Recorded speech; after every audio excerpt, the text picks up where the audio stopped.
बच्चों पिछली क्लास में हमने आपको एल्काइन पढ़ाया था। Yes sir. आज आपको क्या पढ़ाना है? एल्किल समूह। एल्केन पढ़ा दिया हूँ, एल्कीन पढ़ा दिया हूँ और एल्काइन पढ़ा दिया हूँ। आज का जो क्लास है किस पे डिपेंड है? एल्किल समूह पर। किस पे समूह डिपेंड है? एल्किल समूह। एल्किल समूह पर देखिए जो आज क्वेश्चन डिपेंड है, एल्किल समूह में हम इन जोड़ते हैं। क्या जोड़ते हैं? इन। एल्किल में कौन सा समूह जुड़ता है? इल समूह। YLE, जिसे हम इल कहते हैं। क्या कहते हैं? एल्किल समूह क्या जुड़ता है? इल समूह जुड़ता है। अब जो ये इल समूह है, ये जो इल समूह है,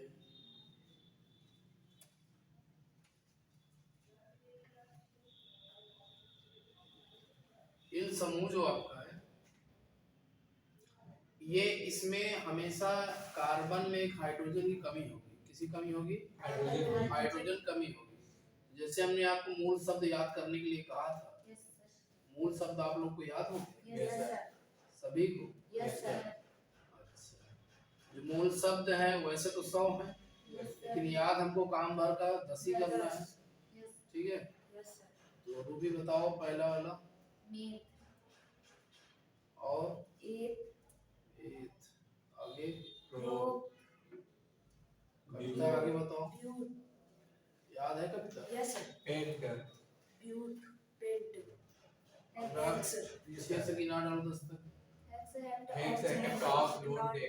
ये जो है आपका मूल शब्द हो गया। हम 5 से लिख रहे हैं क्योंकि हमको ज्यादा निकालना नहीं है, हम आपको केवल समझाएंगे। ठीक है, तो जो सबसे पहला आता है, इसका सूत्र बनना चाहिए एल्किल का। इसका सूत्र एल्किल का जो सूत्र होता है, एल्किल का सूत्र, समान सूत्र जो होता है, इसका समान सूत्र होता है CnH2n + 1। क्या होता है? CnH2n + 1। इसका कहने का मतलब ये है, इसका कहने का मतलब ये है कि जो हाइड्रोजन की संख्या है कार्बन की संख्या के 2 गुने से 1 ज्यादा। जो हाइड्रोजन संख्या है कार्बन की संख्या के 2 गुने से 1 ज्यादा। कोई डाउट? ये फार्मूला है। अब हम पहला निकालेंगे इसका अगर हम पहला निकालें, फार्मूला क्या होता है? CnH2n + 1। ये एल्किल का फार्मूला है। किसका फार्मूला है? एल्किल का फार्मूला है। तो जो एल्किल का फार्मूला है, इसमें हम जहां जहां n है, n की जगह कितना रखेंगे? 1। ये जो n है, ये n है, n की जगह कितना रखेंगे? 1। यहाँ 1 रख दिया, इस n की जगह पर 1 रख दिया +1। C1 मतलब C हो गया, C1 मतलब C हो गया। H 2 1 कम 2 + 1 C 2 1 3। पहले का नाम क्या होता है? मेन। पहले नाम क्या होता है? मेन। ये भैया ये पहले नाम क्या हो गया? मेन। इसमें क्या जोड़ेंगे? इसमें क्या जोड़ेंगे? इल। ये देखो ऐसे इल जोड़ेंगे तो क्या बन जाएगा? मेथिल। यानी ऐसा जहाँ कहीं लिखा रहा है वो क्या कहलाएगा? मेथिल। ये क्या कहलाएगा? मेथिल। अगर इसका हम संरचना बनाए तो कह रहा है एक कार्बन 3 हाइड्रोजन जुड़ा है। 1 2 3, 3 हाइड्रोजन से जुड़ा है। कितने हाइड्रोजन से? 3 हाइड्रोजन से जुड़ा है। अब बात करें अगर दूसरा वाले निकालने की, तो फार्मूला यही रहेगा। क्या रहेगा? CnH2n + 1। जहां जहां n है वहां कितना रखेंगे? 2। तो इस n की जगह कितना रखेंगे? 2। इस n की जगह कितना रखेंगे? 2 + 1। ये हो गया C2H। 2 दूना 4, 4 1 5, 2 दूना 4 1 5। दूसरे नाम क्या होता है? दूसरे नाम क्या होता है? इसका नाम क्या लिखेंगे? एथ। इसका क्या नाम लिखेंगे? एथ। और समूह किसका है? बिरादरी इल का है। इसमें हम क्या जोड़ेंगे? इल। क्या बन जाएगा? एथिल। अब इसका ये यौगिक रूप आया। कैसा रूप आया? यौगिक रूप आया। ये आपका कार्बन है ना? क्या ये? कार्बन। कितने कार्बन है? दो। दो कार्बन। कितने कार्बन है? दो। हाइड्रोजन संख्या कितनी है? 5। 1 2 3 4 5। तो यहाँ हाइड्रोजन को हम लिख देते हैं, हाइड्रोजन को हम लिख देंगे। कार्बन की संयोजकता कितनी होती है? 4। कार्बन की संयोजकता कितनी होती है? 4। तो हाइड्रोजन 1 2 3 4 1 2 3, एक तो अधूरा रहेगा हमेशा। इल मींस बीमार, इल मींस बीमार, तो कहते हैं मैं इल हूं, I am feeling unwell. Ill means बीमार, यानी एक की कमी है इसमें। जैसे इसमें एक की कमी थी, हाइड्रोजन कमी, ऐसे इसमें एक हाइड्रोजन कमी। तो इस इल समूह का मतलब ही है किसी न किसी जगह एक हाइड्रोजन की कमी हो रहेगी, ठीक, कार्बन संयोजकता पूरा नहीं करे, तो यही जा करके किसी क्रियात्मक समूह में जुड़ जाता है, ठीक है ना, किसी क्रियात्मक समूह में जुड़ता है। तो आपको जो क्रियात्मक समूह पढ़ना आपके सिलेबस में कितना पढ़ना है? 12। कितना पढ़ना है? 12 टू पढ़ना है। तो अगर हम बात करें अब इसका संरचना, ये कौन सा हो गया? ये वाला यौगिक, ये वाला कौन सा हो गया? संरचना। पूरा खोल देते हैं तो संरचना। लेकिन जब इसी को इकट्ठा करेंगे, सब बैठेंगे, 1 2 3, श्रृंखला कहलाएगा। क्या कहलाएगा? श्रृंखला। श्रृंखला CH2। इसका हम रेखी नहीं बना सकते, क्योंकि रेखी सिर्फ रेखा से डिनोट कर देते हैं, रेखा का मतलब हो गया पूरा, तो उसे पूरा तो नहीं दिखा सकते ना, तो उसको हम नहीं दिखा सकते, ठीक है। लेकिन अगर हम तीसरे की बात करें, किसकी? नंबर 3 की बात करें, जो तीसरा आएगा वो फार्मूला इसी को होगा, CnH2n+1। यहाँ पर जहाँ जहाँ n है, जहाँ जहाँ n है कितना रखेंगे? 3 रखेंगे। यहाँ 3 रख दिया, या Cn की जगह पर 3 रख दिया, +1, C3H, 2 दिए 6 7। तो यहाँ पर कार्बन संख्या कितनी है? 1।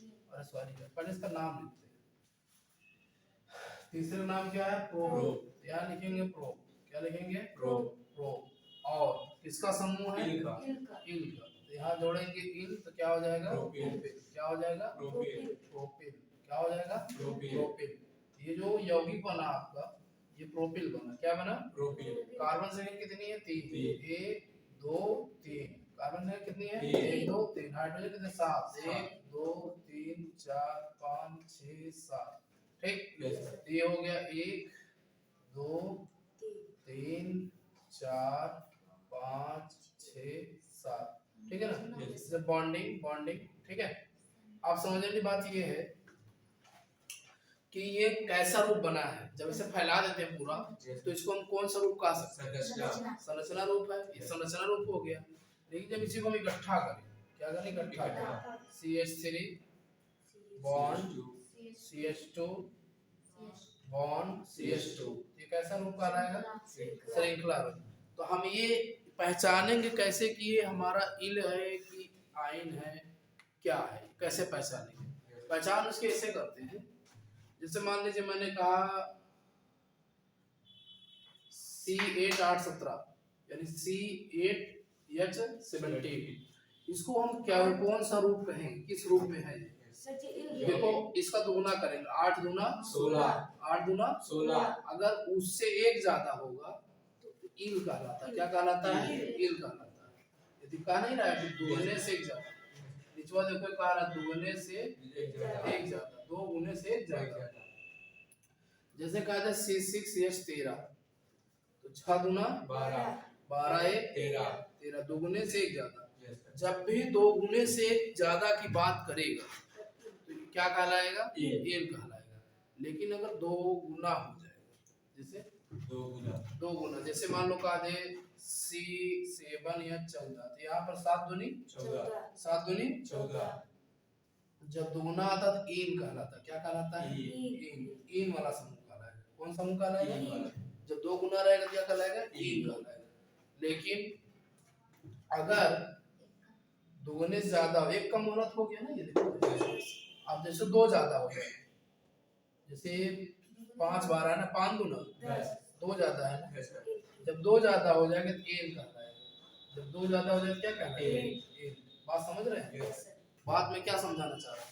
अगर 1 ज्यादा होगा तो इन, और दुगुना रहेगा तो इन, और 2 ज्यादा रहेगा तो इन। अब अगर 2 कम हो गया, बढ़े के बजाय 2 घट गया, जैसे मान लो कहा सी सॉरी मान लो सी 8 या 14 बात 8 दूना 16 में 2 घटाया 14 16 में 2 घटाया 14। अब देखो इसमें 2 हाइड्रोजन इससे कम हो रहा है ना। कार्बन संख्या जब दोगुना कर दे 8 दूना 16 हो गया, दोगुना कर दे तो 8 दूना 16 हो गया, 16 में 2 घटाया तो 14 आ गया। इसका मतलब क्या हो गया? आयन। ये किस समूह कहलाएगा? आयन का। जब दोगुना से 2 कम होगा तो क्या कहलाएगा? आयन। 2 गुने से 2 कम रहेगा तो क्या कहलाएगा? आयन। 2 गुने से 2 ज्यादा रहेगा तो एन, 2 गुने से 2 ज्यादा रहेगा तो एन, और 2 गुना रहेगा तो एन, 2 गुना रहेगा तो एन, और 2 गुने से कम ज्यादा रहेगा तो एन। ऐसे हम पहचानते हैं हाइड्रोजन और कार्बन की संख्या को तुलना करा करके ये किस समूह का दिया गया है। ठीक। अब बात करते हैं, जैसे मान लीजिए सपोज कीजिए जैसे हम बात करते हैं कि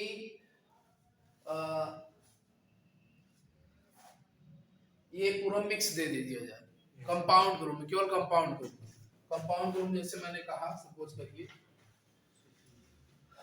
जैसे मैंने कहा कि C3H8, दूसरा C5H8, C5H10, C5H11। तो अब आप कैसे पहचानेंगे? 3 दूना 6, 3 दूना 6, 2 8, ये क्या कहलाएगा? एन कहलाएगा। 2 गुने से 2 ज्यादा है। 5 दूना 2 कम है ना, 5 दूना 2 कम है तो आयन कहलाएगा। 5 दूना 2 गुना है तो क्या कहलाएगा? एन कहलाएगा। 5 दूना 10 1 क्या कहलाएगा? कोई डाउट? अब इसके बाद जो शुरू होगा वो क्या शुरू होगा? क्रियात्मक समूह। क्रियात्मक समूह आपको 12 चीजें पढ़नी है। कितनी? 12 क्रिया। सबसे पहला आता है एल्कोहल, फिर एल्डिहाइड, फिर कार्बोक्सिलिक, फिर हाइड्रोजन समूह, फिर नाइट्रो समूह, फिर साइनो समूह, फिर एमीन, फिर कीटोन, फिर एस्टर, फिर ईथर। ठीक है ना, ये सारी चीजें आपको पढ़ना है। तो आज क्लास में आप इतना नोट कर लीजिए, फिर आगे आप